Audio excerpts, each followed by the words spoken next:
myself. Okay. Reformulate. It's concentrating on this one child. We're concentrating on this one child. Yeah. Okay, right. So we're focusing on that one situation. Yeah. Okay. I think that in the case of, for example, a child surviving where tens of thousands, others did not, then clearly, some have died. Let me start again. Just refocus. I think in the case of a situation where many thousands may have died, for example, as in the recent earthquake, yet one survives. Obviously, there is this very important question: did God choose to save that one? If so, what was wrong with all the others? And I think that the natural Christian instinct, which I believe to be correct here, is indeed to speak of God saving that child, not because God wanted any others to perish, but because God, as it were, chose to save that one. And I think that the whole language here, which we find, for example, in Augustine, is that of God wanting to do something in the midst of a world which is not perfect. And again, the Christian vision of the world is that this is not the way God wants the world to be. It's the idea of an imperfect, a fallen world, a world of suffering, where things happen which God does not want to happen. And the key point, again, I want to stress is that I do not believe it represents any failure on God's part, that this is a world of suffering, a world of death, a world where things happen which we know God would not want to happen, and at the same time be able to say that in some way God is able to bring some good out of these disasters, for example, by saving a person there, by doing something else there. Well, I think we're just going to have to leave it at that, because I think we're never going to resolve that. That's great. Now, I'm glad we really covered that. But can we just have 3 points? We live in difficult times with suicide bombers around the world, and time and again one gets the feeling that the people who perpetrate these atrocious acts are absolutely convinced that they're right. And this is not so much a political decision to do something for, well, maybe it's partly a political decision to do something for a political cause that they believe in, I'm sure it is, but also the total conviction that you're right, to the point where you're actually prepared to kill and die for it, is something which even brave soldiers who win the Victoria Cross would hesitate to do. It seems to me that it's faith that gives people the ultimate courage. They're often called cowards. Of course they're not cowards. Courage is the right word to do these things. And that alarms me very much, because I'm accustomed to verbal argument. I'm accustomed to saying, right, we disagree about something, let's sit down and talk about it. But if the other person is so absolutely convinced he's right that he won't, not only will he not talk about it, he'll actually blow himself up, and me, because he's so convinced. I mean, don't you see that your faith is obviously not in that category, but faith as something that is taught to children, something that they are taught to believe because they believe. Isn't that a dangerous thing to teach children? I think faith is a very dangerous thing. Whether one has faith there is a God, whether one has faith there is not a God. And I would want to say, I think in agreement with you and at the same point diverging from you, that faith can really inspire people to do some dreadful things. But I need to make the point very clearly that faith in God has inspired people to do bad things, as has faith in the belief that getting rid of belief in God will be a good thing for humanity.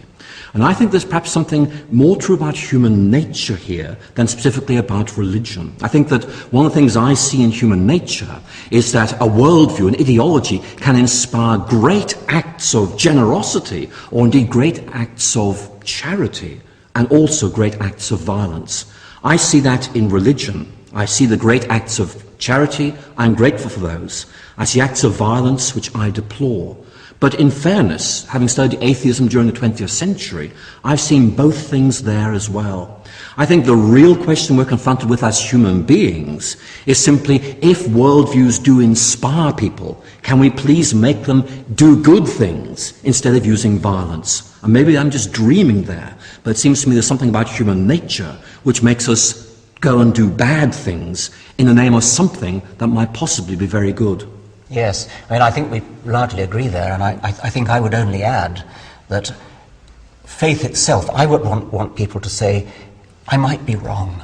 My faith is shakeable, I could be argued out of my position. Now, when you talked about the dangers of faith in the desirability of getting rid of religion, I can only think you must have been thinking of Stalin there, or I mean, I can't think of anybody else who's somebody like Stalin. Do you think that it was Stalin's faith in there not being a God that drove him to do those hideous things? I'd be very surprised if it was. I think Stalin saw religion as being a threat to him. Ideologically, he was a Marxist-Leninist, which meant that religion was seen as a cause of many evils, and certainly in the Soviet state schools of the period, religion was taught as a dogma. And I think you and I will probably agree that anything that's taught as a dogma really has the potential to do some very bad things. Yes.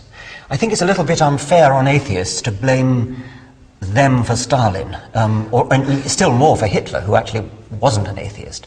But even though Stalin was an atheist, what he was a dogmatic Marxist.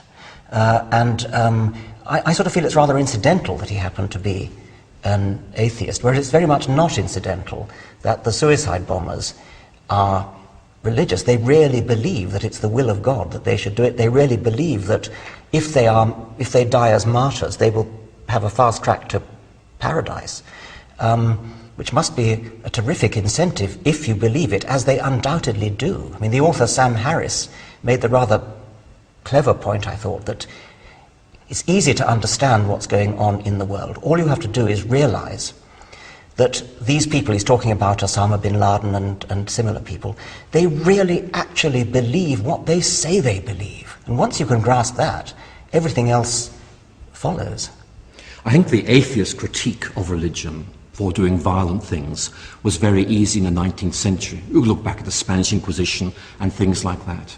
But I think we stand at the dawn of the 21st century, and we have seen what institutionalized atheism did in the 20th century. That doesn't prove there is a God, doesn't prove there is not a God.